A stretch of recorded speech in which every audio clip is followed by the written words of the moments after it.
Hello, my name is Anthony Keller, and I'm that deacon on YouTube.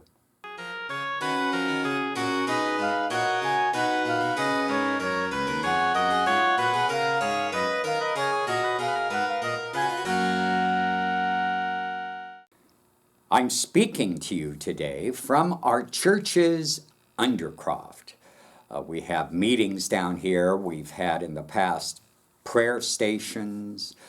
This is a space that is pretty flexible, and I hope we can do more stuff down here in the future.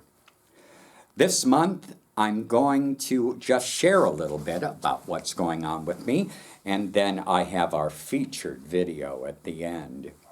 A couple weeks ago, the Diocese of Los Angeles had their annual Spring Clergy Conference. We listened to an inspiring talk in 2 sessions from theologian Matthew Fox. He was introducing a new book he's written about Thomas Merton. But we also talked about ways to spread the faith and to look at liturgy in the 21st century, especially from a visual point of view. That really struck a chord with me because I am doing a lot of work with video as it pertains to worship.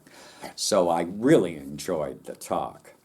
We also stayed at the Mission Inn in Riverside. I'd never had a chance to visit this lovely old turn-of-the-century hotel, and I got some fabulous pictures. Here's a few of them.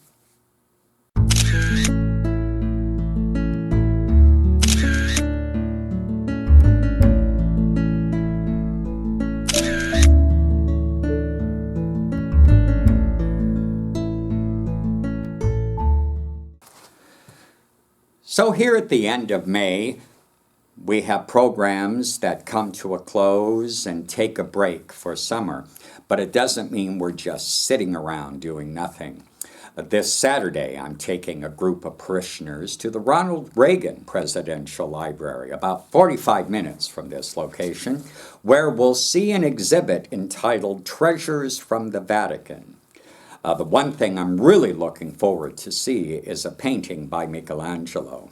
There are a few of them out there, and I don't believe I've ever seen one in person. So that'll be my treasure this Saturday when we take a group to see this exhibit.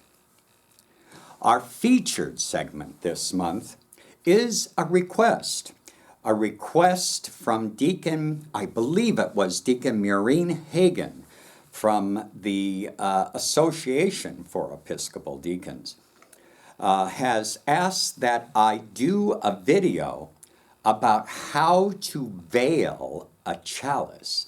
This is something that is normally done by an altar guild person. So what I did was ask our former director of the altar guild and our preschool director, Sherry McSweeney, to demonstrate how to veil a chalice. So we'll be getting on to that in a second. But before I show the video, I just want to say every church has its own traditions. So maybe the way that we veil a chalice here is different than yours. So if you have a different way that you do things, or would like to offer insight on something that wasn't covered, be sure to leave some message downstairs here in the comment box below, and you could share it with other people who view these videos. So without further ado, here is an instruction video about how to veil a chalice. Take it away, Sherry.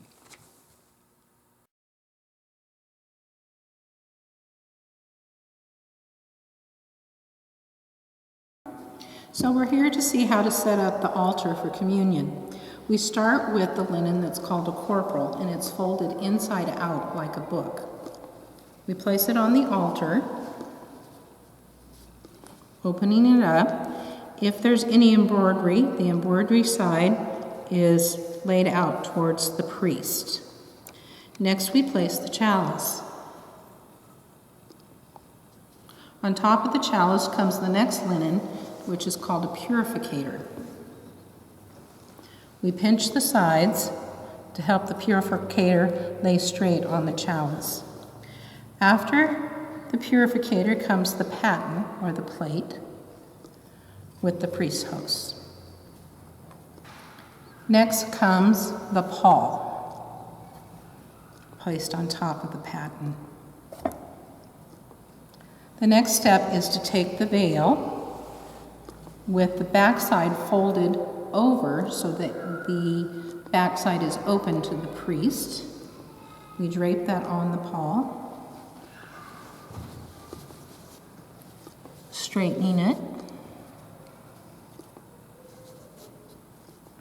And then you can see that the backside is open to the priest. Next comes the burse. The burse is like a book, placed on top of the veil. Inside the burse is an extra purificator if it's needed. And that's how we set up for communion. Well, that's all I have for you this month. I hope your May is going wonderful. I hope you're looking forward to June and a little bit of summer. I'll be continuing to make my videos, so I'll see you here next month. God bless. Bye-bye for now.